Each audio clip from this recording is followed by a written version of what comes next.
All right. Good evening, everyone. Thank you all for coming. I am Neville Park, and I'm going to be talking about Mastodon and the Fediverse. This is just a not very technical introduction. So if you expect me to talk about servers, like databases and stuff, you'll be sorely disappointed. But this is just a sort of high-level intro.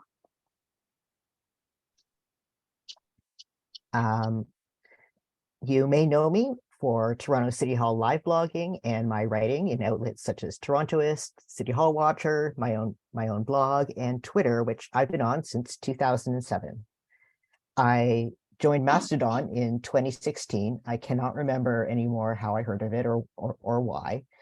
I was a member of Social Co-op, which is a cooperatively run Mastodon server for a bit.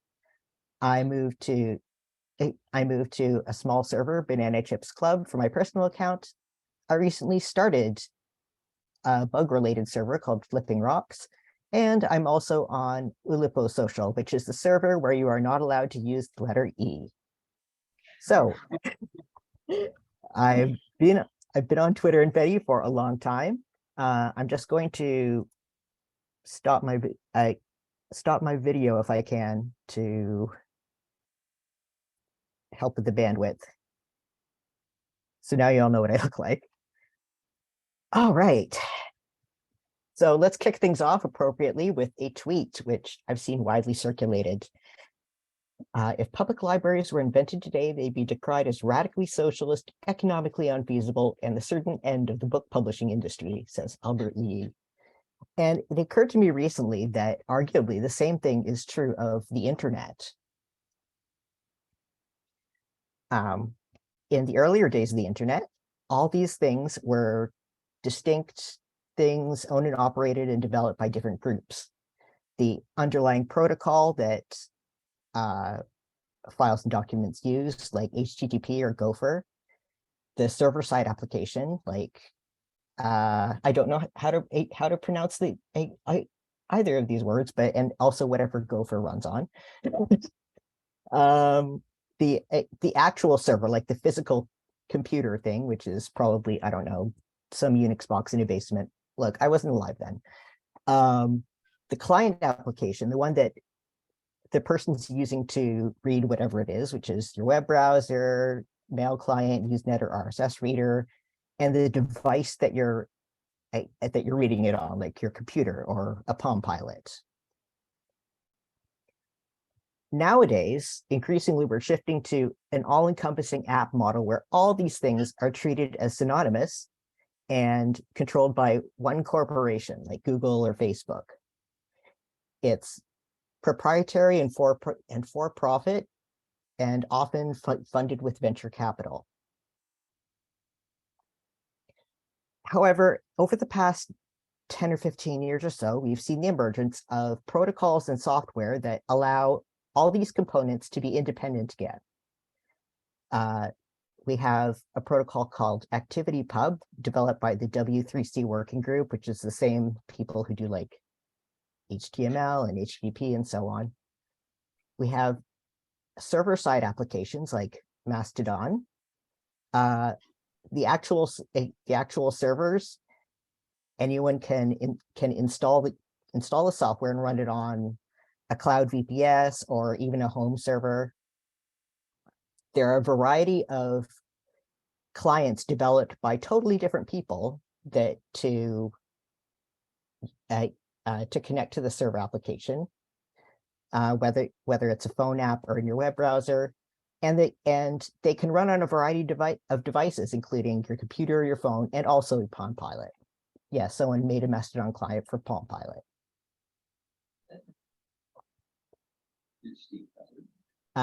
So the Fediverse, more than just Mastodon, it's a network of social media servers that are compatible with each other.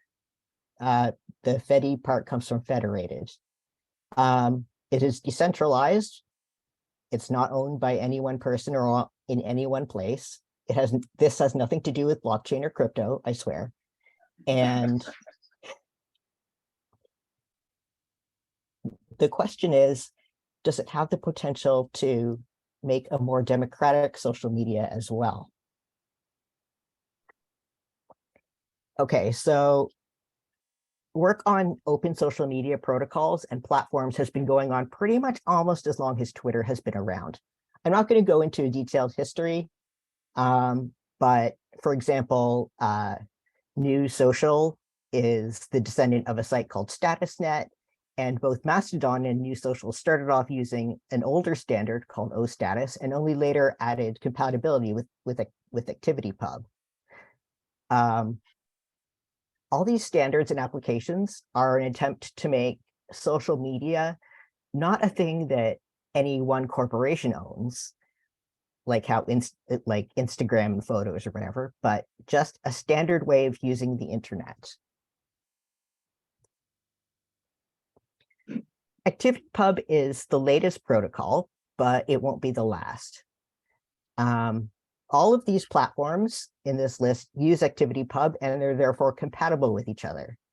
For example, if you have an account on a server running PixelFed, which is kind of like Instagram, you can follow someone on Mastodon, even though Mastodon from the user side looks a lot like Twitter. Or you could follow someone on Bookworm, which is kind of like Goodreads.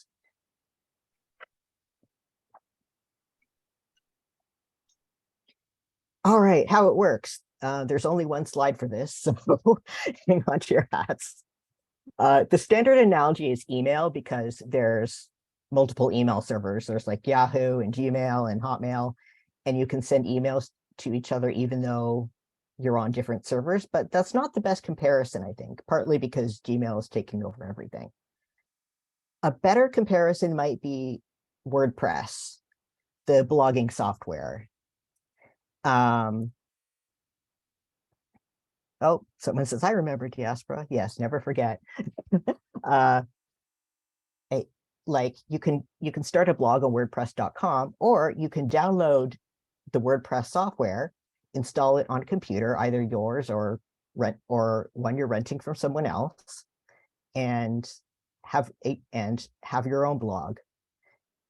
But it's a little different in that if you sign up for an account to comment on someone's WordPress blog, that doesn't allow you to comment on anyone else's WordPress blog. You would have to make a new account. But the underlying standard, ActivityPub, lets people interact with posts and such on other servers with the same account. So the servers send posts and actions and interactions to each other, which is what we call federation. It's like you could run your own mini Twitter, but you can also follow people and be followed by people on other mini Twitters. From here on out, I'm mostly going to talk about Mastodon for simplicity's sake. It has your many standard Twitter type functions. You can reply, like, favorite, add people to lists, and so on. And sorry, I'm just going to show you what the interface looks like. You'll notice there's a magenta rectangle around two icons called local and federated. In Mastodon, you can see in your home timeline posts from the people you follow. Local shows you posts from all the other people on your server. So on my server, I can go to local and look at all the posts from everyone else who has an account on Flipping Rocks. Federated is all the posts from all the people they follow. So kind of like friends of friends. The Mastodon project has recently developed official apps. Frankly, they're not very good, but there's also many third-party apps and websites you can use that have slightly different features or a different look. There's also slightly different flavors of Mastodon with different features too. For example, the fork hometown, which is the one I use, lets you post local only, which means even if you make a public post, it doesn't send it to any other servers. So only other people on, say, Flipping Rocks can can see it. Like if someone went to the website, they would be able to, but it doesn't get delivered to your followers from any other servers. Oh, by the way, I'm not like advertising for my server. It's totally full. I can't handle any more people. This is just for an example. People say that you can follow anyone else on any other server, so it doesn't matter what server you join, but that is wrong. You should not just join any server because servers are run by different people and they have different rules. The real benefit of having a ton of mini Twitters instead of one big Twitter is that servers can mute or block each other, not just users. Blocking is also called suspension or defederation. So why would a server want to totally cut off another server? Someone in chat say Discord. No, it's not like Discord. Discord, every quote server is on the physical computers of Discord, the company, and everyone is subject to Discord, the company's rules. But in this case, it is genuinely other people, totally different computers, totally different places. So, why servers get muted or blocked?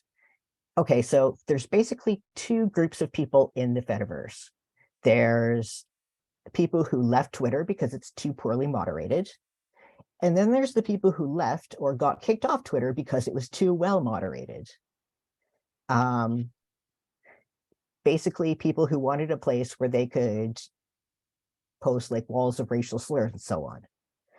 In general, the first group of people tends to use Mastodon and related software. The second group tend to use a software called Pleroma, which is a more lightweight platform, which I think is the more direct descendant of New Social.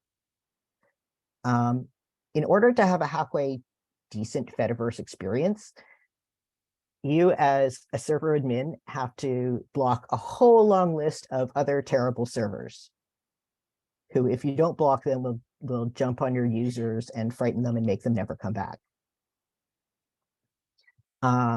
Two longtime Fediverse users, Marsha X and Gingerroot, started a hashtag called Fediblock, which users and admins use to post about servers that you probably need to block.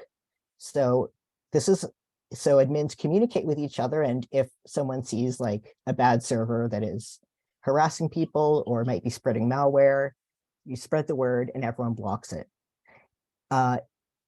If everyone is coordinated enough, you can totally cut another server off from everyone else, and then they're completely isolated, which is what happened with the far-right platform Gab when they joined.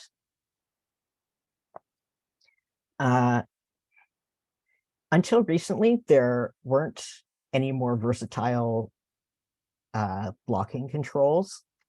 The head dev is philosophically opposed to it. However, now in the latest version, there's a feature added where you can import or export a server's block list. So you could just say, grab the block list of another server you trust and add it to yours or something. You can also switch to having an allow list instead of a block list. However, that is still not as full-featured as it could be. So anyway, this is why it matters what server you choose. Your server might be widely blocked. Your server might not block anyone else, and then you'll have a bad time. And other servers will block yours because it doesn't block all the others, because of the friends of friends way that Federation works, like I mentioned earlier. If someone's server is blocked by too many people, users might decide to up and migrate to a better one. These provide something of an incentive for admins to get their act together. Okay, so the wider Fediverse culture reminds me a lot of Reddit. If you don't use Reddit, it's basically a hub of smaller forums, and your front page combines posts from all the forums you're looking at. Forums have different rules and standards, but it's also easy to hop from one to the other. So on the Fediverse, there's lots of 4chan wannabe type shit, hate speech, harassment, extremism, and so on. But there are also excellent, smaller, tightly moderated communities. Unlike Reddit or Discord, there is no central admin or ownership to swoop in and say, all right, knock it off, you no longer own this server or whatever. Some servers are enormous, like hundreds of thousands of people. Most are smaller. Some are just one person. And sometimes many servers can coordinate events. For example, there's a song contest themed after Eurovision called Fedivision. There's a virtual academic conference called Summer or Winter School, which is open to anyone, which is run by an academic server. And just like on Twitter, there's hashtags that people follow for shared interests or because everyone's watching a movie. Like one user organizes regular group watches of kaiju movies under the hashtag Mastodon. Mastodon is for pics of moss. And there's other hashtags for cats and politics and so on.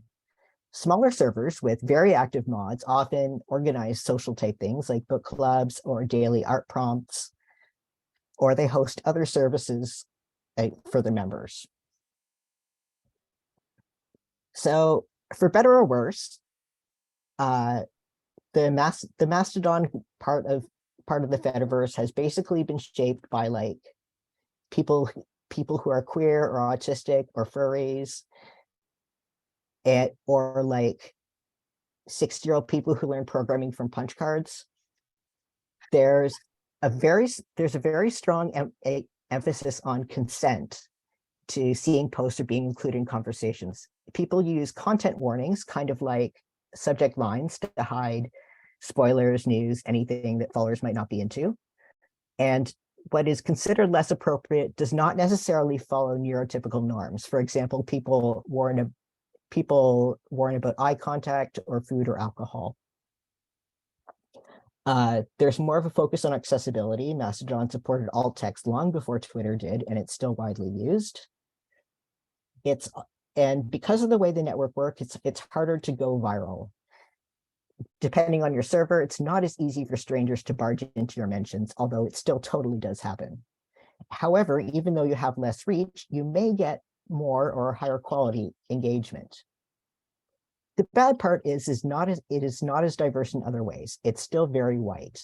And that comes with widespread hostility to Black people. Sometimes it's more like people yelling racial slurs, or it's the more passive aggressive, asking people to put content warnings on discussions of race. It's also, and like I said, it's much harder to go viral, which is also a bad thing. It's harder for activists to get the word out. It's harder for freelancers to find clients or broke people to solicit donations. These are all fundamentally social, not technological problems. All right, so as various people have observed about Twitter, if it could be bought from under your feet, it's not really the public square. So could this be different? Social media that isn't run or owned by corporations has new possibilities. There are servers that are run by governments, like the EU, university clubs, like MIT's, even media publications, like Rest of World. There's also an institute at UMass Amherst that is developing a fork called Small Town, which is built for civic engagement. There's also a wide range of possibilities in how the servers and the software projects are governed. So probably the most common, which is common in open source, is the benign dictator for life.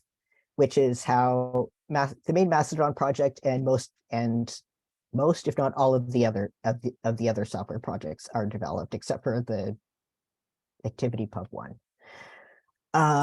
However, there are also servers that are run as co-ops and nonprofits. I was a member of one for a bit. One of the guys who wrote the ActivityPub spec just started a new one. And there are some that are run collectively by like anarchists and punks and stuff.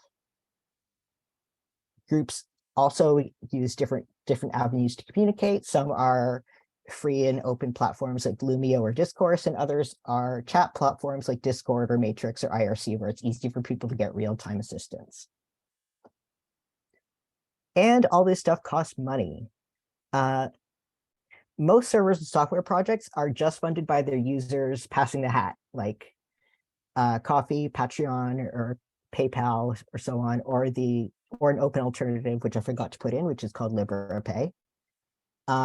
There's another platform called Open Collective, which is designed for grassroots groups to collect donations under like in association with a more established organization like a credit union. The government ones, of course, would be publicly funded. A very few are sponsored by companies. A very interesting recent case is Mastodon.ca, mstdn.ca, which is now partly funded by CIRA, which is the quote private not-for-profit organization that is in charge of .ca registrations. And interestingly, I haven't found any that are funded by ads, even though it's something that people are totally willing to put up with. As the Fediverse has grown, people have started up various services. You can now, like, if you don't want to host your own, you can pay someone else to host it for you. Someone has started up a cloud storage service for media files. In the future, some possibilities people have raised are soft, but actually harder services like moderation or tech support.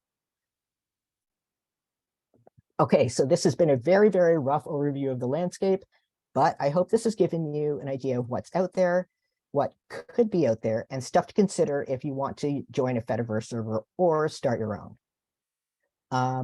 This presentation is online at bit.ly/nevsfeditalk. And I've included some more resources that are mostly for people who want to start their own server. But if you just want to join a server, fedi.tips is probably the best general help website out there. Thank you so much for listening. Please let me know if you have any questions. Awesome. Thank you so much.